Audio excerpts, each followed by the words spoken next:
Welcome back to part 2 of this fantastic interview with Mark Caldwell.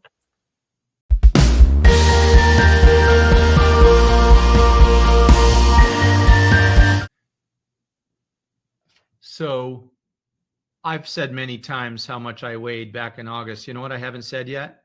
How much I weigh today. I haven't said how much I weigh today. So tell us. I mean, that's actually, this is how my brain works. I skip around and then I go, oh yeah, that's where I was going with that. So it's not the carnivore diet that's making me think more clearly. I just am a scatterbrain to begin with. Yeah. So I went from, now going back to my sheet of paper here, back on August 29th of this last year at 257.1 pounds. By the way, that's 25 pounds down, so 10 kilos down from my high weight. And on this morning, I weighed 186.3, which is 85.7 kilos or 13.3 stone. So I've dropped now 70 point some odd pounds. Got a nice little banner. I use an app. I think that's actually been very, very helpful for me to follow along each day. As I put stuff on my logs, I also put that in an app. And so I got my banner yesterday. Oh yes, you lost 70 pounds. And it actually says that's the same weight as a leopard. So I sent out a note to all my family and friends saying, hey, I lost my leopard. They had no idea what I was talking about, but it was a good inside joke for me. So I'm down to 186. And I got to tell you, Carl, on this journey so far, I had not been under, when I got married, I think I was 24 years old. And I believe at the time I had a 34, 35, 36 inch waist. And I weighed 224 pounds. That was back in 1988, Earth Day, 1988. And I never, ever thought that I would get back to 224 pounds. To me, that was like the low weight. I mean, I felt healthy back then. I was still gaining weight like crazy, but that's because I was eating like hell. But I was young enough to burn a lot of that off. So, and I'm also young enough not to have probably calcium in my arteries and all that. So nothing to worry about in your mid 20s. That's 24 years old. What I will say, where was I going with even that? It's just that thought just escaped me for a second there. It's striking to me as I started gaining the weight and eating more and more how long it took to cause the problems, how long it took to gain the weight, and how easy it was to lose it. Yeah. It was striking. So here's where I was going. I said 224 pounds. I never thought I'd make it there again. When you get to 282, that's huge. That's a really big guy, right? You know, and I know there are people in their 400s, 500s. I don't know those people, but I'm saying I understand. I'm to them, I'm sure that 282 doesn't sound like as much. And I'm saying we all have our own journey, and that's part of my message is that this is my journey, right? For me, that's really big.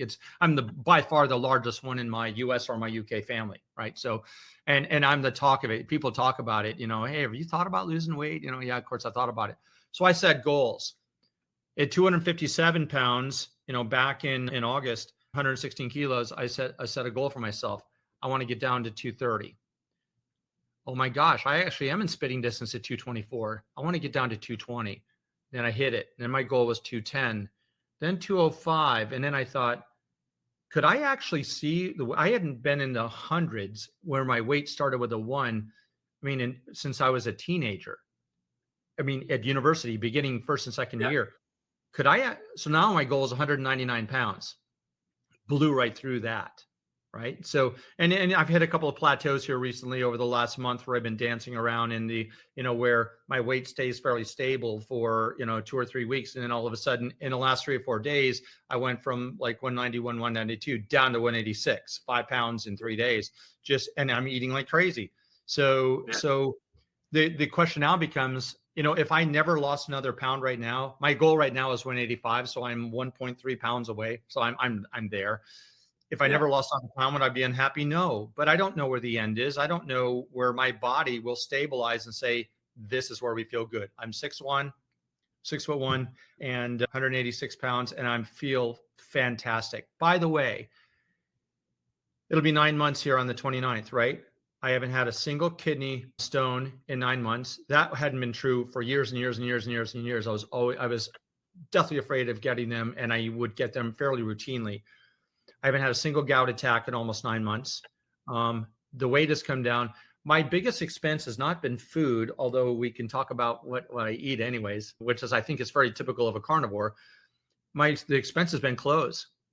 I mean, I was wearing 2XL and 3XL shirts, massive pants. I've donated virtually all of the clothes I own, all the jackets, coats, pants, everything. Everything had to go. My underwear had to go. I had to change swimsuits. Everything has had to go because nothing fits me anymore. That's been a fun expense, by the way. I mean, it's not a great expense, but it's fun now to go put on clothes. I'm going to stand up for a second. The fact that I actually tuck in my shirts, I would never tuck in my shirts before. I was always buying shirts that would hang over my belt because I wouldn't want people to see, you look at the picture of Big Me there, right? That's a t-shirt because I wore t-shirts all the time as opposed to regular shirts. And it's because they don't show. I mean, you can tell I'm a large guy just by looking at my neck, but at the end of the day, right, I would never tuck in my shirt. That's when my wife would know, okay, he's feeling pretty good about his diet. I'd start tucking in my shirt. So, and so now it's, The biggest change for me is really bizarre because I've always had very large feet. So I was like size 12 when I was a late teen. And then eventually I shot up and I went up to in UK size of size 14. Yep. So I had to quite regularly either get specialist shops that did bigger shoes or get shoes made for me. When I've gone on this diet, I've gone back down to 12. And I never for a minute thought my feet would shrink. But obviously when you look into it and the details that I found out about it, it was the inflammation was why my feet were swelling and why my feet were bigger. And obviously now I've taken that inflammation away, my feet have gone back down to their original size of when I was at 15, 16. And I'm now in a size 12. And a loose size. You know what they say about guys with big feet, right? Well, they got a lot of disappointed ladies in the morning. Yeah, big hands. Anyways. So from a dimension standpoint, I don't know. I mean, I assume you use inches for your waist. I mean, I don't have to do conversions in my head to centimeters and inches and all that. But I went from a 46-inch waist at my highest to my typical pants are 42 or 44 inches. And right now I'm in 32s and 33s. 34s on some pants, but I bought all the clothes in between that I've had to go donate or give away, or some of them are tucked in a drawer in case I ever fall off this wagon, which is the next point, Carl, I want to make. I said to my wife the other day, because I'm super proud. Pride can be an interesting thing, but I'm very proud of the journey so far, and that I'm so proud of the fact that I don't even feel like cheating. So we'll talk about that. I said to my wife, I said, you ever think I'm going to gain the weight back? She goes, no. I said, whoa, you said that so quickly. Why do you think that? Because I have proven over the last number of decades, over and over, I lose weight, not this kind of weight, but I lose weight and I gain it back. I lose weight and I gain it back. Why would you be so confident?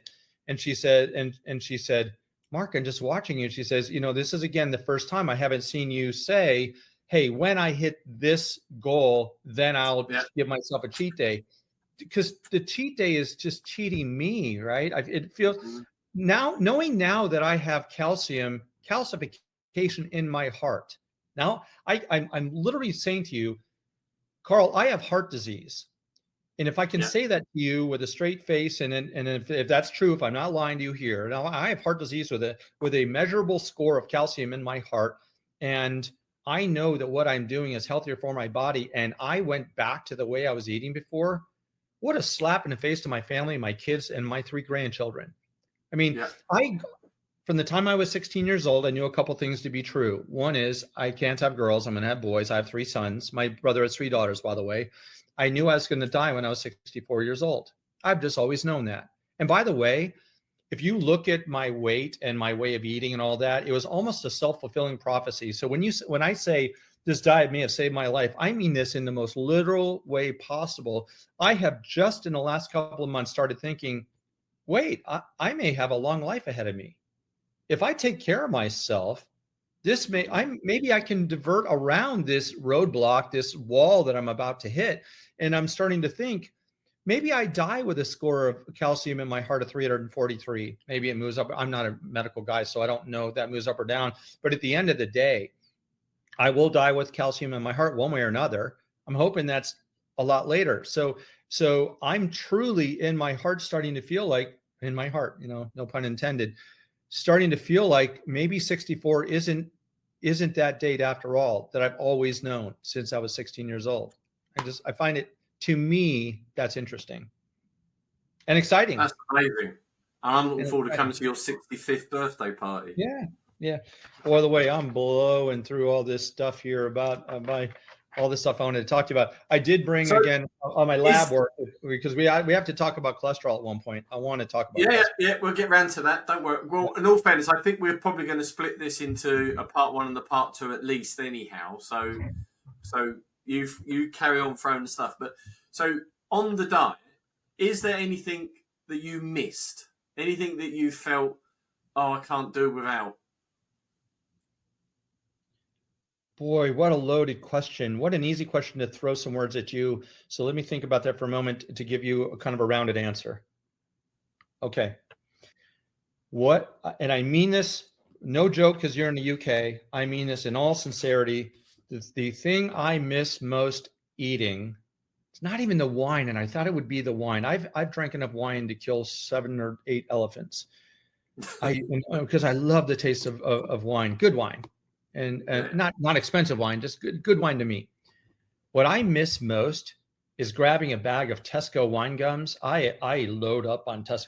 I mean, I'm not talking about the Maynard stuff. I'm talking about go to Tesco and buy the little, I don't know what they are, 75p or whatever for a bag. I got a bag sitting in my drawer. I love gummy bears. I love chocolate covered gummy bears. I have a sweet tooth like no tomorrow. So I'm like the Turkish delights and my wine gums and my gummy bear.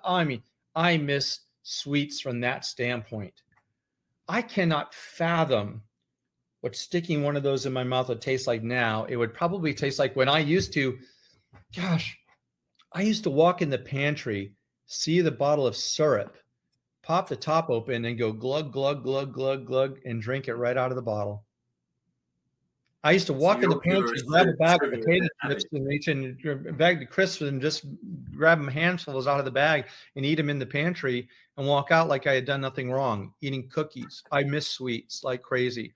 I can tell you mentally, I miss them as I miss the feeling that they gave me because I love that taste. I can't tell you how, it's not repulsive, that'd be the wrong word, how I'm so not tempted now. It's, if somebody came over and said, hey, if I drank a beer in front of you, would that bother? I'm like, oh my God, no, it's not. I am so at peace with where I am now. Like I'm the one that cooks for most of the time at the house. So I like to grill year round. I'm barbecuing. So I've got stuff on the grill all the time, but I don't make vegetables anymore. Right. So my wife, she'll have, if she has some broccoli or some corn or a potato, typically she'll make that while I'm making all the meat. And so it's interesting that by being near the diet, my wife, who has almost nothing to lose, is also losing some weight just because of the carnivore diet. I mean, she's eating so fewer vegetables. So what do I miss? I miss the sweets. That's it. Okay. Nothing else. But not enough to go back to them, which is good. Oh God, no. No. And the only thing I could suggest is the other day, I would go through the large box of dairy milk or whole nut or whatever, and I'd go through that in a sitting. Not over the course of a day. If I opened it, it was gone. So chocolate was my thing. And Bourneville chocolate, God almighty, I'll destroy it in seconds.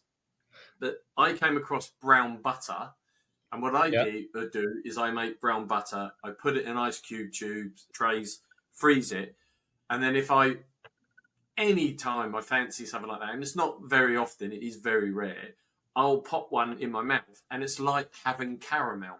It is the same, and I often put them in my coffee as well. If I have a coffee, I'll often drop 1 or 2 in there. There you go. This is my coffee. This is my first refill, and this is my second refill. So maybe coffee you obviously keep on board with your. Maybe we can talk about that for a second. So I saw one of the videos you put up. I met you 3 days ago, 4 days ago. Maybe we'd never spoken before then. I was watching one of your videos, maybe yesterday, maybe the day before, and you said something about the people that have a strict adherence to the carnivore diet and cheating, and it was a topic of discussion. And so let me make this point. If somebody says you don't cheat at all, let me be crystal clear on what my cheats are, and it's a daily cheat. This is coffee. Yep. So coffee comes from a bean. So technically, coffee is not carnivore from that standpoint. Again, I'm not an expert on carnivore either. I'm just telling you what I do, what I consider cheating from if I were being a strict carnivore. I eat no plants. When I say eat no processed foods, now when I say bacon, I mean streaky bacon. That's what we eat here, right? Yeah. So this is not. So I buy bacon in packages that have been processed, right? Yeah. They're thick bacon. I buy my bacon from Costco. I mean, I'm a Costco nut, so I buy them in the 4-packs, and I eat lots of it. I'm trying to think besides coffee. Sometimes I grind the coffee. These are Keurig cups that I made this morning. I go to Costco and I buy sparkling water, as I find regular water boring as hell, but at the end of the day, I drink it. I drink lots of fluids. I drank about a cup of coffee a month before carnivore, but again, I have something in my hands. And so this went from wine to coffee. What's in this coffee, I don't drink black coffee. If I was going to tip this towards you, but you can't really see it. What's in my coffee is always heavy cream. Not just regular milk. I put heavy cream and I put butter. Heavy cream and butter goes in all my coffee. And you mentioned the browning the butter. It tastes like caramel. I haven't done that. That's a great thought. I love caramel. This is a caramel flavored coffee, by the way, but I have butter and heavy cream, and butter today it tastes so sweet to me. I can't imagine what a wine gum would taste like, but I could literally take a spoon of butter and put it in my mouth, and that would be unbelievably good, right? So this is my other cheat, and that's because it's got an artificial flavor in it. I think I looked at it this morning for the very first time, and it has a bunch of vitamins in it as well, but it has sucralose is the artificial sweetener in it. So to be blunt, I am drinking that. Green tea leaf extract, which is a plant, I'm sure. And it's got some things I can't pronounce. And then it's got FD&C yellow number 6. So some coloring. That is the artificial this is the totality of the artificial sweeteners and colors that I use, these sparkling waters. But the way I look at it is, if that's what keeps me on this diet day in, day out, and I don't feel like cheating because this is my cheat, then all the power to me. It's about me. It's not about everybody else. So I'm not trying to please the strict carnivore person out there. Now, somebody says, well, this could kill you someday too. Well, I'll take that chance. I can tell you, being 282 pounds is a lot more dangerous than my FD&C yellow number 6 or whatever that thing is, right? So, or sucralose. No, that makes sense. I mean, like you said, I was very strict when I went on it. I got all the benefits. I then plateaued, and I was quite happy where I plateaued. And then I introduced, and then as you well know, we discussed before, I'm an Ipswich Town fan. They got promoted to the Premiership. So I had a weekend. Do they play football? Bending the rules. Sorry? Do they play football? I didn't know that. Allegedly, yeah. You're from Braintree. You should be an Ipswich fan anyhow, for Christ's sake. My whole family's Ipswich fans. So, anyways. Good, man. Good. No, but and I did an interview with a guy called George Goodenough, who he managed to lose a shed load of weight, but maintain having a weekend drink. And so he had studied the carbohydrate in various drinks and found out drinks that were the best. So, as I've said hundreds of times on other videos, is there are no carnivore police. No one is going to drag you out and arrest you for bending the rules. The most important bit is, if you slip or you choose to have something good, but if you stick to the core and get back to the core, you can't go wrong. To your Life point, is for living. Yeah, to your point, Carl, is I'm not here. If somebody just asked me the question, so do you suggest I stop drinking alcohol? I got to be very careful about that. Like that's not for me to decide. That's you. Yeah. And I'm not even one to say, hey, if you want to have alcohol on weekends, because I can only tell my story, right? And so what I can tell you is this. Now this will be the 4th time I've said I have a light switch personality.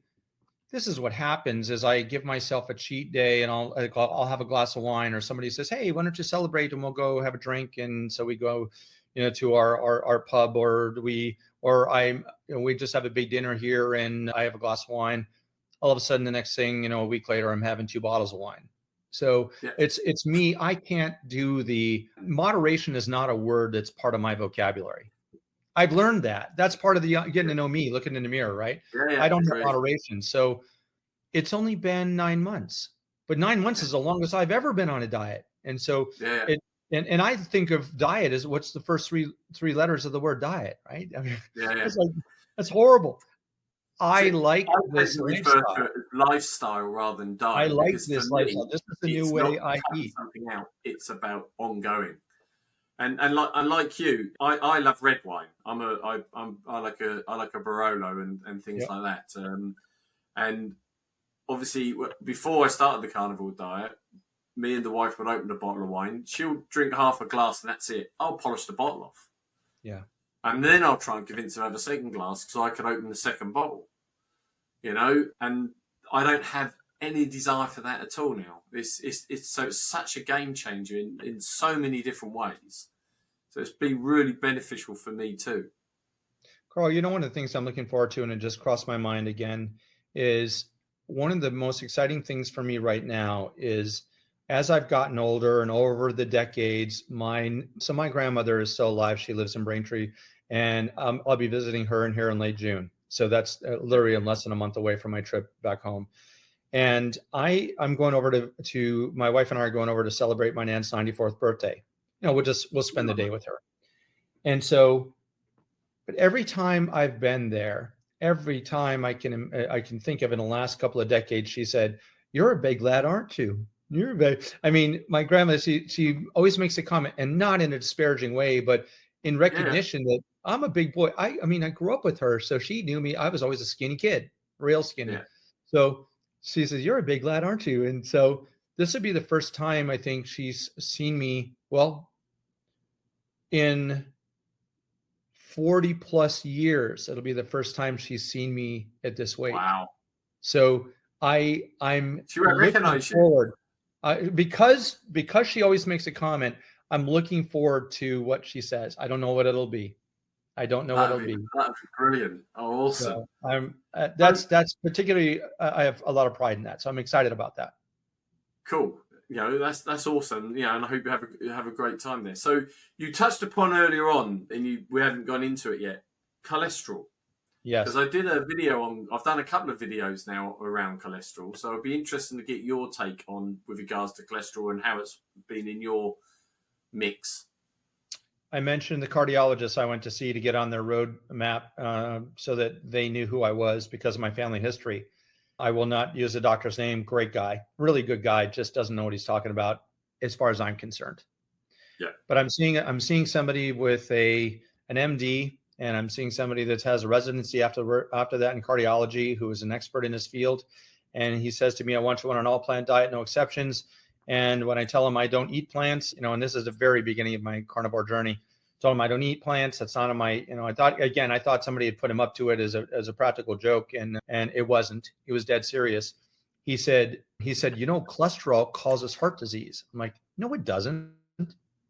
He goes, yeah, what do I know? I just have an MD.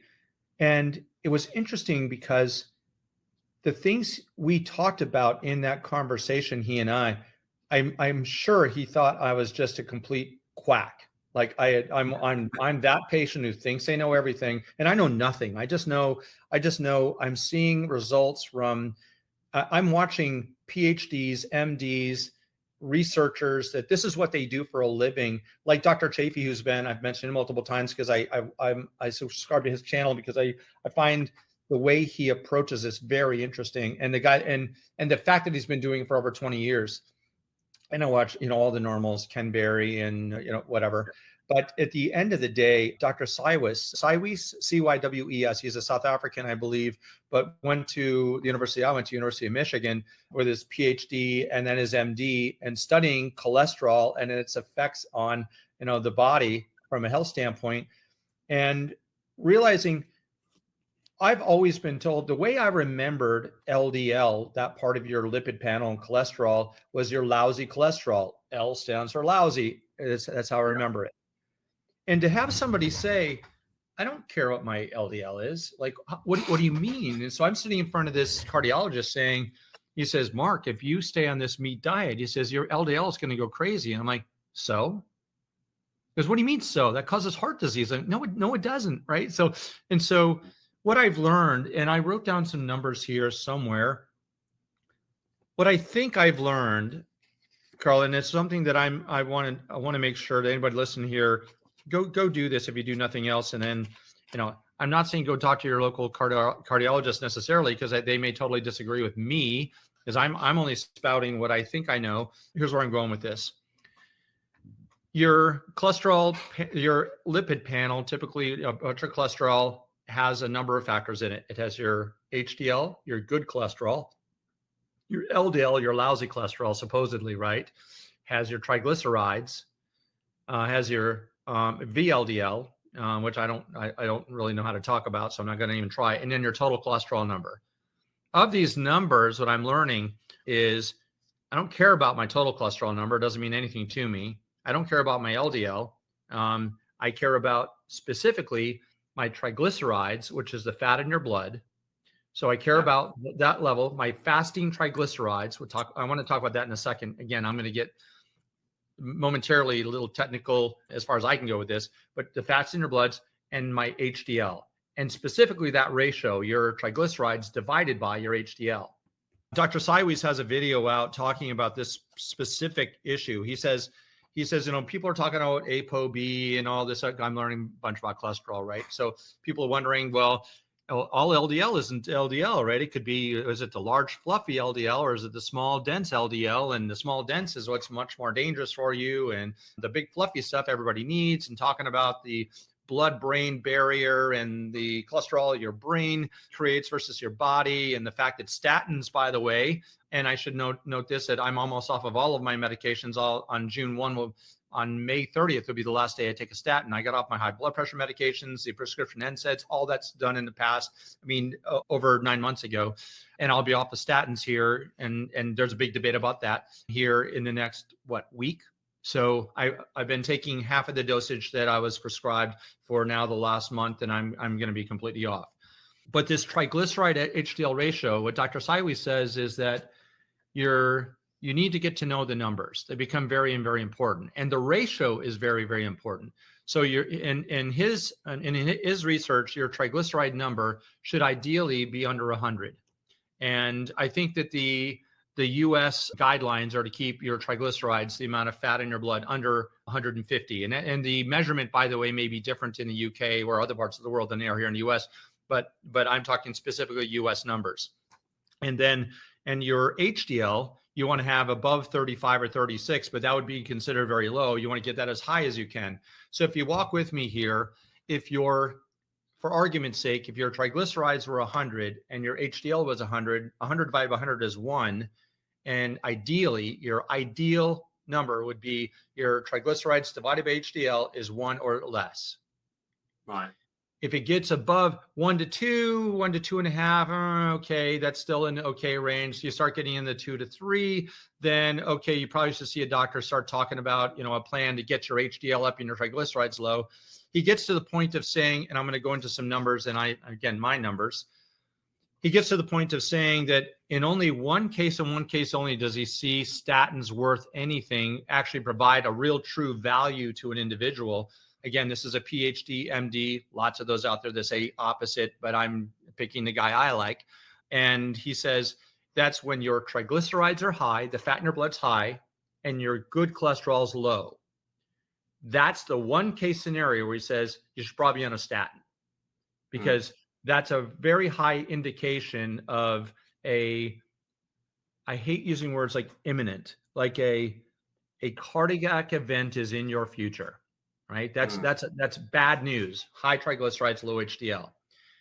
So what did I just say in terms of numbers? He said in the 2 to 3, that's like you start getting into 3 to 4, that's bad. Start getting above 4, that's really bad. You start getting above 5, we don't even go there because that's bad. So let me read numbers to you right off of what I went back to all my blood work over the last 6 years.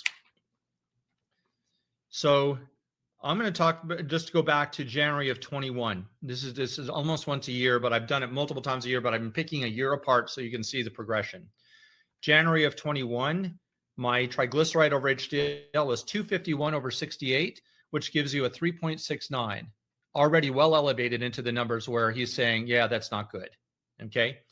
So, but even having a triglyceride number of 251, that's well above, well into the high fat blood content, fat blood content of the blood, high fat content in the blood. Sorry about that. Yeah. January of 22, 270 over 60, 60 being my HDL, 4.5. That's not good. January of 23, we're talking 16 months ago, 337 over 61. That's a 5.426. So when I say this diet may have saved my life, he wasn't even talking about numbers that high. So the fact that I was actually considering getting in the pool for hard cardiovascular exercise with numbers like that is, in my mind, I keep saying in my mind because I'm not saying a physician would say. I'm saying what these numbers are screaming is, be very careful that that dying at 64 may very well be in your future.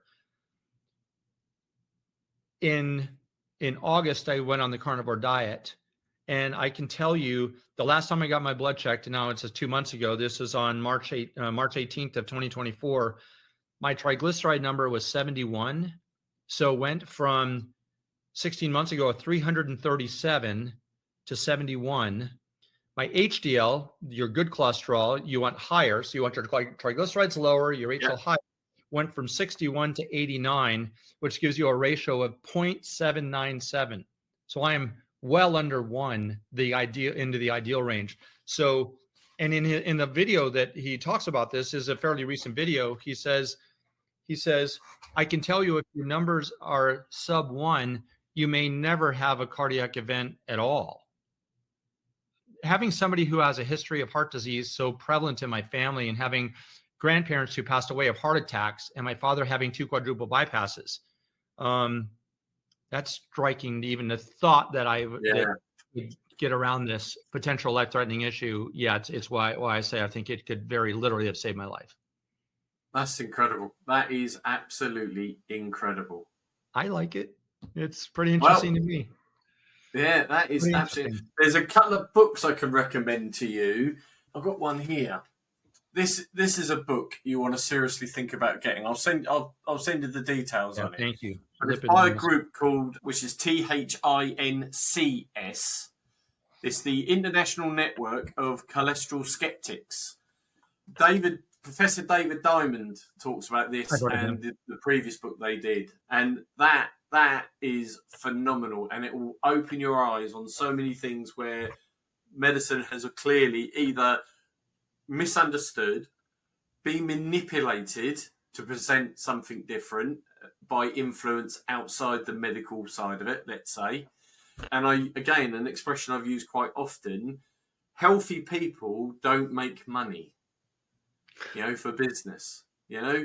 The food, the grains people and all that want you to eat and overeat and keep eating, and then the drug companies then want to try and fix the problem for you rather than actually stay healthy. Right. You've noticed that I have a son that he used to say all the time, I said, God, buddy, you got to stop with the conspiracy theories all the time. You got to stop that. And as you've noticed, I haven't said anything about this stuff because I don't want to be that guy that gets on that bandwagon. But my God, the more you learn about who's paying for these studies that all of our healthcare recommendations are based on, and all the research that's come out in the last couple of years, the evidence that come out against the sugar foundations here, the National Sugar Foundation here in the U.S., and what they did, how they manipulated doctors and donations and paying for studies and manipulation of the data, and how a lot of this stuff has now come out. It's shocking to me. It's absolutely shocking. And I feel, especially like GPs in the UK, I feel quite sorry for, because they're under a lot of pressure. They have, we have backlogs of people wanting to see it. So sometimes it's easier to deal with a patient and quickly just subscribe them something, because they're doing their best and generally treating somebody by issuing statins. rather than going through the rigmarole of finding out what's causing the problem and how to address it, and perhaps could diet solve the issue. You know? Carl, that's actually, you make an extremely important point. Here in the U.S., and I think this is standard.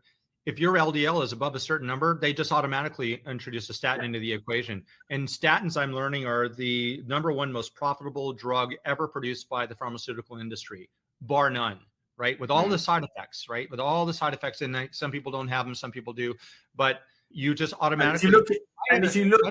If you look into the research around statins, that is almost criminal what they did, because they use relative risk, not actual risk. That's exactly right. And there's some really good videos on that out there, and maybe you've got them too. I've done one that really goes into it in great detail. So the reason I like some of these MDs that go through this, because they're showing you the charts, and you go down into the bottom of the YouTube video underneath, and they show all the references. You can go and see exactly how that was done, and I find that very interesting. So the statins, I heard somebody, an MD the other day, say that over the course of being on a statin for decades, you're almost assuredly going to become a type 2 diabetic. I guess if I'm worried about diabetes versus heart disease, maybe I'm less worried about the diabetes. And so let's try to fix the cholesterol problem. But at the end of the day, if the cholesterol is not a problem, if LDL is not an issue, then and to be blunt, I heard a woman the other day talking about cholesterol, and she was saying, there are basically 3 groups of people with LDL. People that go on the carnivore diet, people that go on the diet and then their LDL stays the same. It doesn't have any rise or increase, even though we're eating so much fat and all this other stuff. And others that raises a little bit, and others who it goes skyrockets. My LDL, when I started, or it was back in October of this last year when I had blood tested, my LDL was 90, and my last one here in March, it was 191. So it over doubled. My LDL over doubled, and I can say I don't care, because I really don't care. That's not what I care about. In the same time, my triglycerides plummeted and my HDL skyrocketed. The question then becomes, on this diet, would I rather have low LDL with low HDL and high triglycerides, or the opposite? Me, I go for the low triglycerides, high HDL, forget about the LDL. That's me. That's my journey. And so if we don't have a part 2, maybe I died of a heart attack, and then all this is for naught anyways. But at the end of the day, maybe you can tell I am full of piss and vinegar right now. I wake up in the morning. I was out here by 5:05 a.m. this morning. It's a very typical day for me. I wake up, I say hi to the dog. I'm out here at the barn, and I work out here. I've spent more time working outside since August of last year than I have the last 9 years we lived in this house put together. There you go. That's how much energy I feel like. I just feel so motivated. I'm motivated for the rest of my life right now. I mean, this is how I live.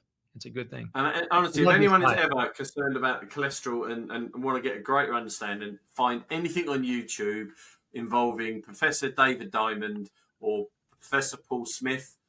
They are phenomenal. I think he's out of Australia. I believe he's out of Australia. I saw a whole talk he gave the other day. Yeah, absolutely outstanding stuff they do, and they back it all up with facts and details and everything. So it's not just hearsay; it's actual facts. And I always say, facts don't lie; facts do.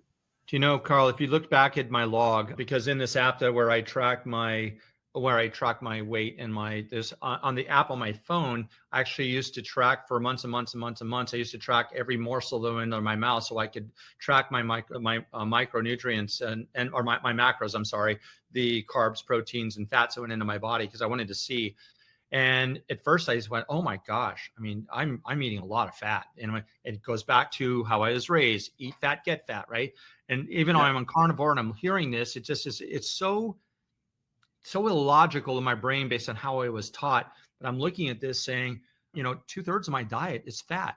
I mean, I'm literally on a daily basis, it might be 67% fat, 32% proteins, 1% carbs.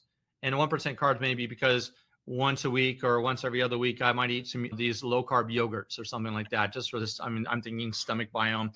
How bad can that be, right? And most of the time it's 0 carbs, but 2/3 fats. And to your point, is the fat. I don't shy away from the fats. I gravitate towards the fats. The reason I eat ribeyes is not because they're cheap. It's because they're fatty. The reason I go for the fattier hamburger meat is because it's fatty. I don't eat lean meat. Dr. Kiltz goes on about it shouldn't be called the carnivore diet. It should be called the fat diet. Yeah. Because he believes it's the fats that come with the carnivore lifestyle is what's doing all the benefit. What a disservice to humanity it has been for the medical community to teach you that fats are bad and that cholesterol is bad when the bulk of your brain is made up of cholesterol. You need cholesterol. And it's I'm glad you mentioned this because that was a subject we talked about yesterday about statins crossing into the brain. Dr. Silence is the one who said this. He said, and again, I'm using my words, and so maybe technically I'm off from some medical professionals who go, he has no idea. Dr. Silence said, he thought it was very interesting. He said that I don't think most people understand that your brain, I think that stat use is made up of 25% cholesterol, that your brain actually is physically made up of 25% cholesterol. And it's critically important to you, to your livelihood that's the case. And that from that standpoint, that fat is a healthy thing for, at least at that level.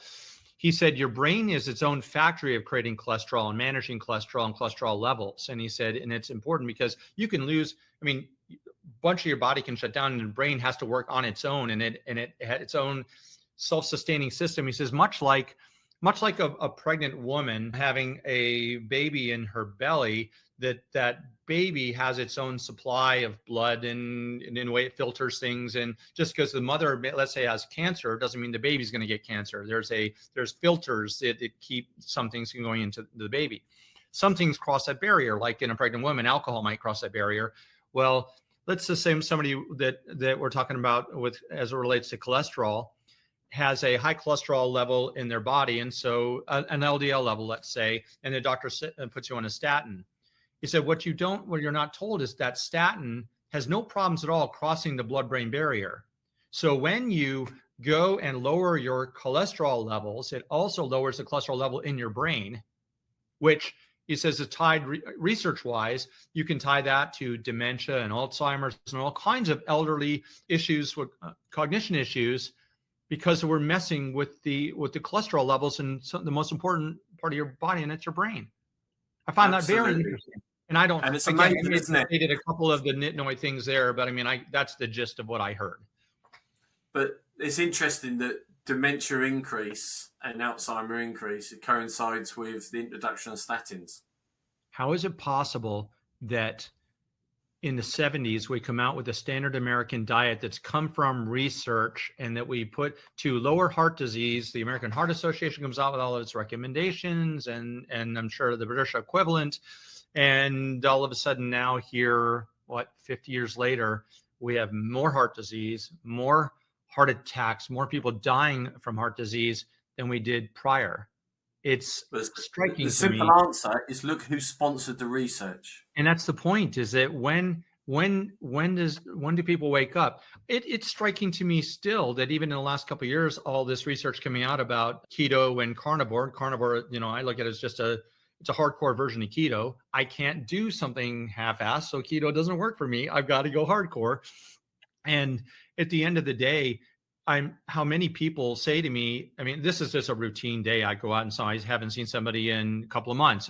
Gosh, you've lost weight. Is everything okay? You look good, but are you okay? And I have to go through that conversation. Like, yeah, what have you done? And I have this common answer. I just stopped eating plants.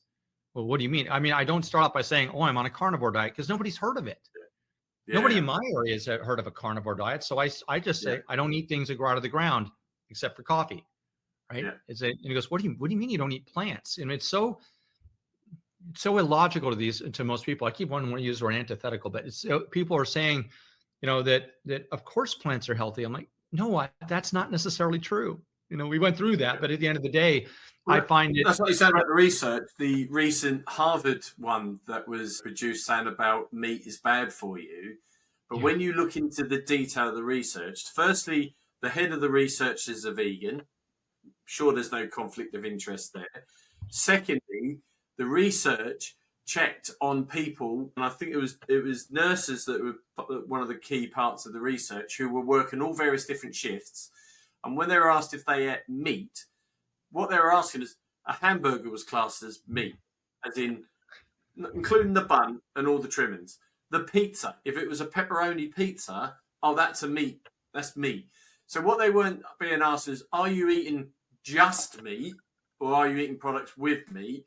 So that then chucks out totally different figures, and it just shows you how hypocrisy, of them saying, oh, we're trying to give you this health advice. And it's bollocks. It's absolute bollocks.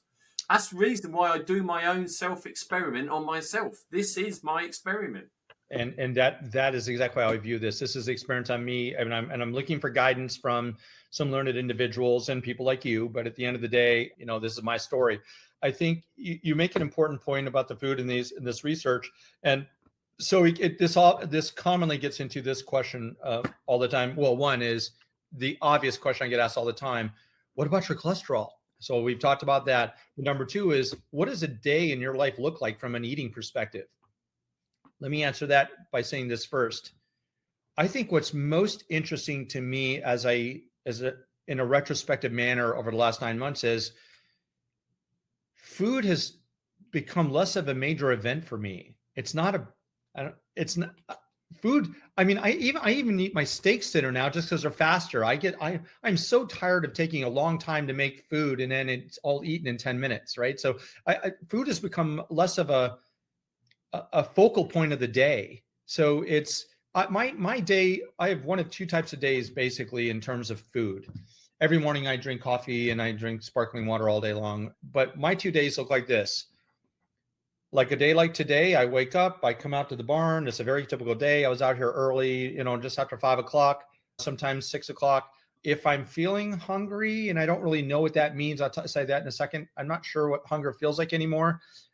Maybe if I get in my idea, oh, the smell of bacon might be good, I'll go make some bacon and eggs. This happens maybe 2 or 3 days a week. I'll make bacon and eggs sometime between morning and before noon, maybe.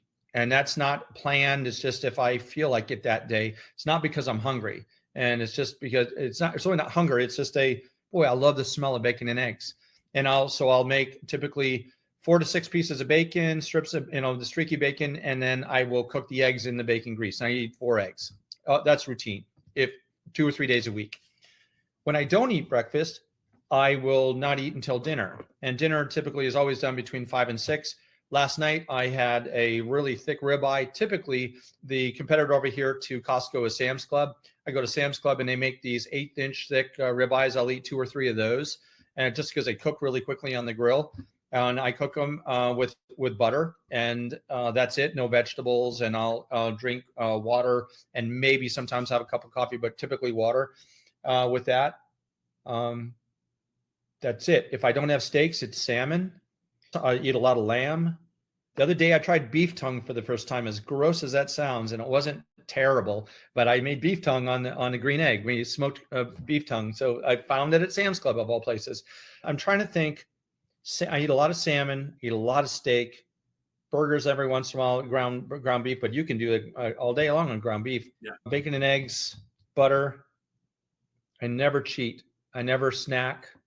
Just not my thing. A couple things. Even at dinner time, I could not have eaten for the last 24 hours. And I'm not telling you I make dinner because I'm hungry.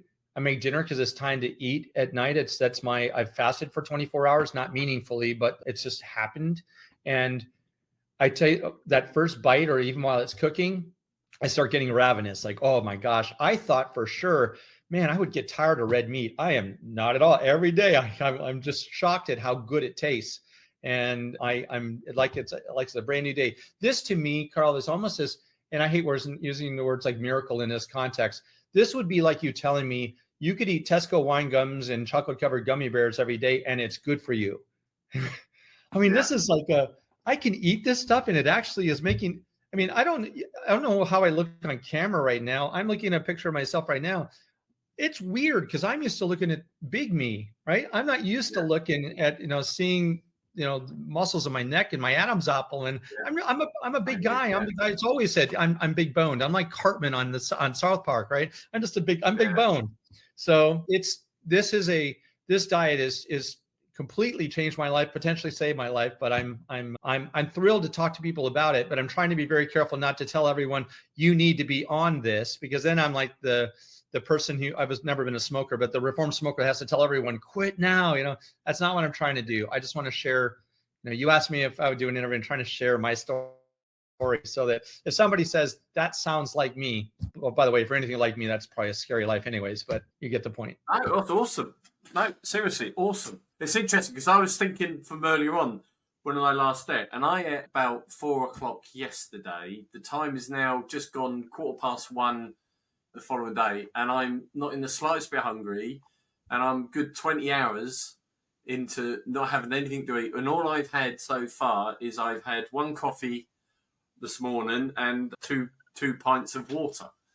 And that's pretty much it. And I'm not even hungry now. Even talking about food, I'm not hungry. And I suspect I'll probably get to 4 or 5 o'clock before I go again. Well, the only other, as it relates to the carnivore diet, Carl, the only other thing I mean, it's kind of a weird thing to talk about is, going to the restroom. That's something different about this diet. I'm trying to think of other things about if somebody is watching this saying, hey, considering doing this, or somebody that's just starting, or even somebody that's, like you started, I think in June of last year, I started in August. So we're both in this sub 1 year. I don't know about you, but for me, that's different. It's, and again, I don't want to draw pictures or show charts, but at the end of the day, I loved how Joe Rogan put it. He said in his first couple of weeks, he called it disaster pants. Disaster pants. I didn't have that. But I will say this, as it relates to the urination, because I drink way more fluids than I used to outside of the wine, right? I drink routinely during the day. I find out I wake up multiple times during the night. I don't tend to drink any more fluids after dinner, after 6 o'clock, any fluids at all. And I wake up multiple times during the night just to go to the restroom, just to go pee. But from the opposite side, the number two, the quantity, if you could actually quantify the physical amount, one, I think I'd probably go every 2 or 3, maybe once every 2 or 3 or 4 days. So it's not a routine thing like before. It used to be 2 or 3 or 4 times a day, every day, maybe more. Now it's 2 or 3 or 4 times a week, and like the quantity is like nothing. I mean, it's just so little. And what that tells you the nutrition you're getting from the meat. That's the point. Is my body's absorbing all that. That's exactly right. So I don't know. It's like there's no constipation. At first that's what I was worried about. I'm like, gosh, I haven't gone in a couple of days, and it's like I'm not constipated. There's just all the nutrition. There's nothing there. There's nothing there. Yeah. There's nothing there. It's amazing. Man, we had this nice conversation and we started talking about poop. I mean, it's not where I thought we'd end up. Well, we'll be going. Yeah. We'll be going an hour and 40, so I suspect this is going to be split at least over 2, if not potentially 3 ones, to make it more digestible, pardon the pun, for people viewing it. But I'm quite confident you and I are going to be doing quite a few of these over a period of time, touching base and all that, because I may even get you on some live streams so you can do some questions and answers with people. Because I would look forward to that, and thank you for this opportunity. I mean, this is the first time kind of formally I've gotten to kind of talk about this. I find myself just chatting about it all the time to people that I meet, just because it's such an interesting topic to me, and I'm learning so much, right? There's so much more to learn, we may, whatever, but you're right. And because it's very hard not to preach, because my wife loves McDonald's. So quite often we'll go to McDonald's, and if I'm hungry, which is not often, I'll just have the meat pate and none of the other rubbish with it. But I sit in McDonald's and I see all these super large people, and I'm like, let me have a word with you. Let me tell you what and you can't do that. It's got, as you say, you got to own it yourself, rather than do it. But I hope channels like this and many other channels that are out there, that people can use it to get educated and make informed decisions. I'm not saying it's the right decision for them. I'm saying they can make an informed decision. And that's what I hope to achieve with this channel. And I'm chuffed a bit that 2 of my nephews, who were both very large, are now back to normal weights on this lifestyle. And to know that I've helped them is more rewarding than anything else, you know? A lot of what we've talked about, Carl, has been weight related and heart, of course, related, because that's my story and what my worry was. But to your point, is a lot of people, it's just getting healthy again, because the carnivore diet, if you listen to the research, and a lot of these MDs and PhDs are out there talking about this right now, these folks that are experts in nutrition are telling you that this can solve all kinds of problems. Like, when somebody says, if you're a type 2 diabetic going on the carnivore diet versus a zero carb diet, doesn't necessarily decrease the amount of insulin you may be taking, assuming you're an insulin dependent diabetic, but can cure you of type 2 diabetes. That's a really bold statement, right? I mean, that's pretty wild. And I'm reminded, myself, I'm reminded of 5 or 6 people that have all reversed diabetes type 2. Yeah. One thing I want to learn more about is, if somebody has, a further stage kidney disease, they're told, I know, stay away from a high protein diet. And this is high protein, high fat. Stay away from a high protein diet. I wonder if the research actually backs that up, or if that's just another one of these pieces of folklore that have been forced down our brains here over the last 50 years. Very curious. But $1 million question. Figure that out. Really enjoyed the time talking to you. I know I said a lot of words, but I really enjoy it. So thank you, and I'm sure we'll touch the base again. So thank you for that, and thank you everyone for watching, and please subscribe. Thank you.